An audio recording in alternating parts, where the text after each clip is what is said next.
welcome to Angela, Winston and Rudy. And folks, this episode is all about sports and athletics. And our guest contributors are Angela Clark, who will say a few words about her background because she has a wonderful background. And Minister Winston Bygrave, he too will say a few words because he is also illustrious. And my good friend Rudy Page, just as illustrious, he will say some words. So ladies first, please. Angela, the elevator introduction, please. Okay, good evening, Dwayne and Mike, Winston and Rudy. It's a pleasure to be on this evening. As introductions go, my name is Angela Clark. I am the CEO of RAFA International Development Agency. I am also head of Provider Services, which is a local government role looking after adult health and social care. And I'm also a lay minister. So that's me in a nutshell. Do I say who I support? Maybe not, maybe a bit later. That comes later. We were talking about sports. So that's half today, Angela. What do you do in the rest of your day? Oh, there you go. Have fun. Okay, Winston, do you want to say a few brief words? Yes, I'm Winston Bygraves. I'm currently now a Baptist minister at a church in northwest London, Hendon. But my previous background is that of teaching. I taught for over 25 years, rising to deputy head of a comprehensive school in northwest London. And as you've heard, I have 6 adult children and 13 grandchildren. And I did a lot of sports at school, but I must admit, as I was looking at this, I don't really watch much sports, but I'll say more about that later. Hey, and Rudy, the elevator pitch intro as well, please, sir. My name is Rudy Page, and I'm a policy implementation consultant and spent a lot of time working across a number of sectors that deal with healthcare systems, community economic development, international trade. So yeah, I'm very interested in the empowerment of our communities and particularly young people. Thank you all 3 of you. And of course, this episode, as I've already said, is about sports and athletics. We've chosen to put in the spotlight Kris Akabusi, and what can folks say about Kris's career? I did meet him actually, because as you know, he's also a motivational speaker. So he's done a lot of talks within the NHS, because obviously being involved in a relay, so he's very much about passing the baton, teamwork. So his motivational speeches tend to be around the way he won his medal and the way the team performed. So it's all about team performance. And he actually shows, or he used to show the video and do a commentary, and he gave people some insight into the build up to the actual race, how they, the interactions and what they had to do and some of the challenges. I think for me, the thing about Akabusi is just his smile and his laughter. He was one of the loudest person I can think of. Always, up, always up. And it's an infectious, I gather he'd be an infectious person to be around.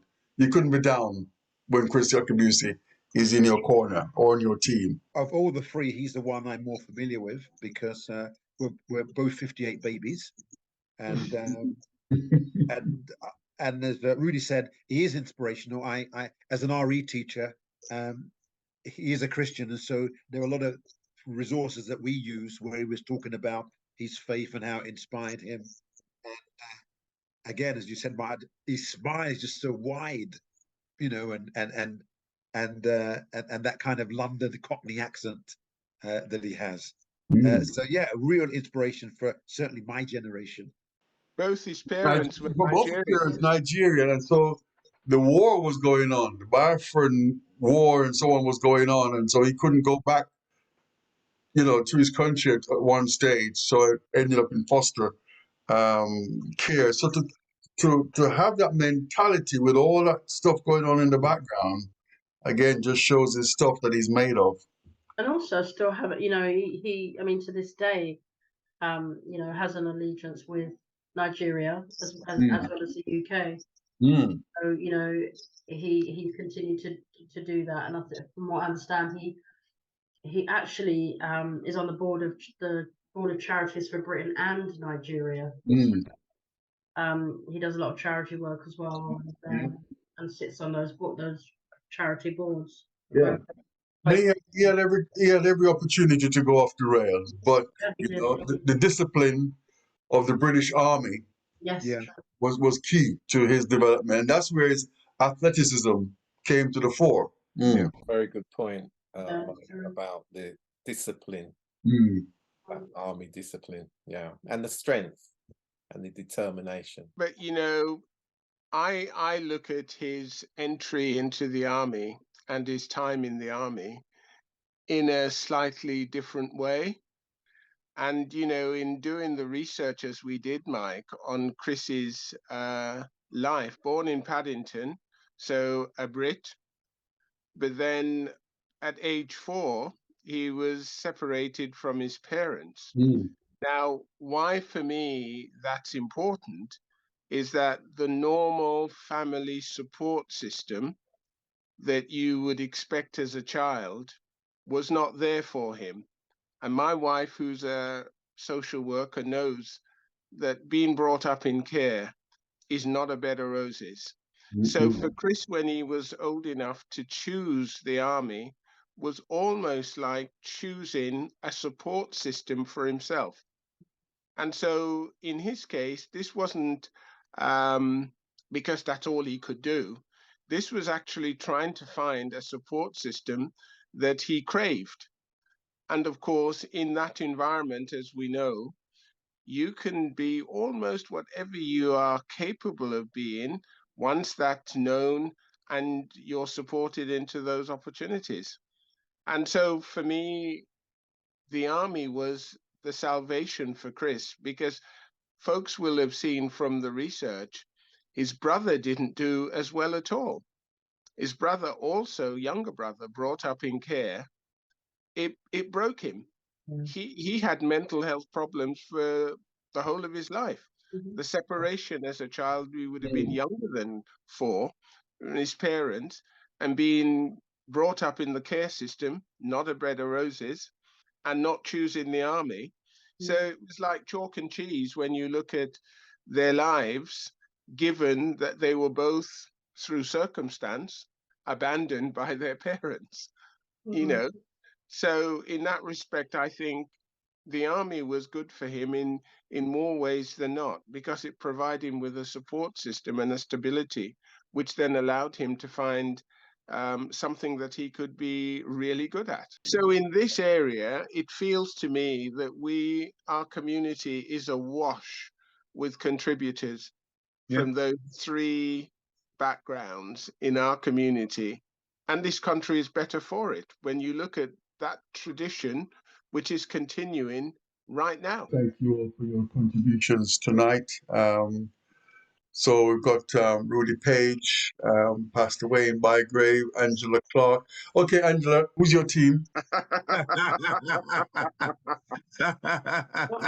Fortunately, we can't see the shirt. We're going to cut you out of this program. Sorry. We don't know who.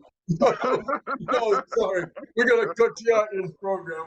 Just so that everybody knows, Angela Clark supports Manchester United. I don't. I support Liverpool, and I always have. I just saw a red shirt. And I'll tell you why. I saw a red shirt. Yeah, it's Liverpool. It's Liverpool. I knew that. That's why she's going to go. And I'll tell you why. It's because Kevin Keegan had a fantastic afro when I was young, and I loved it. There you go. Wonderful. And I've remained faithful ever since. Wonderful. That's good. So, Winston, who are you supporting these days? Well, I live in Watford, so I automatically give my allegiance to Watford. Oh. That's good. That's good. Yeah, that's good. They were in the Premier League for a while. Yeah. That's good. I mean, when I first came to this country, it was the those trio, George Best and Bobby Charlton, and who was the other one? Dennis Law. Law. And so I've just kept going from there. So yeah. And who are you then now, Rudy? Are you a North London man, Tottenham? Well, even though I used to live in Finsbury Park, and I should literally 10 minutes walk from the old Highbury, Mm-hmm. I was just so impressed in 1968 of George Best. Mm-hmm. And that was it, Manchester United, because of George Best. Yes, sir. Yes, sir. Yes, sir. The boy from Ireland. Yes. That's cool. That's what we wanted to be. Yeah. Dribble, ball, and all the rest, George Best. 7 goals against, 6 goals against Northampton Town. Northampton, that's right. Yes, yes, back in the day. Mm-hmm. And what about you, Dwayne, sir? Well, I was going to be left field about this and say, well, I support Formula One because of Lewis Hamilton, but I think you're asking for a football team. Yes, Dwayne. Yes. So, Ian Wright is responsible for this. Yeah. When he moved to Arsenal, that's when my heart went to Arsenal. Grew up in school loving everything Manchester United were doing. And my mates would hate me for that because I say, look, they're the best team in the land. That's why I support them. But I've learned to keep it a bit more local. So Arsenal is the one, and for good or ill. Yeah. No, Ian Wright is a good nomination, man. Ian Wright, he's the boy. He's the boy. Again, look, he's gone on to a great career in radio, TV. Yeah. That's the underlying lesson here. Well, just to give a little bit of a nod to the next episode, we're going to be looking at our contributors in the voluntary and community sector. So maybe 1 or 2 of you might be with us next time when we record that. But again, some wonderful exemplars in that sector of how our community is distinguishing itself. Okay. Thanks, everybody. All right. Till next time. Up, as always. Take care. Take care. Take care now. Thanks. Bye. Bye.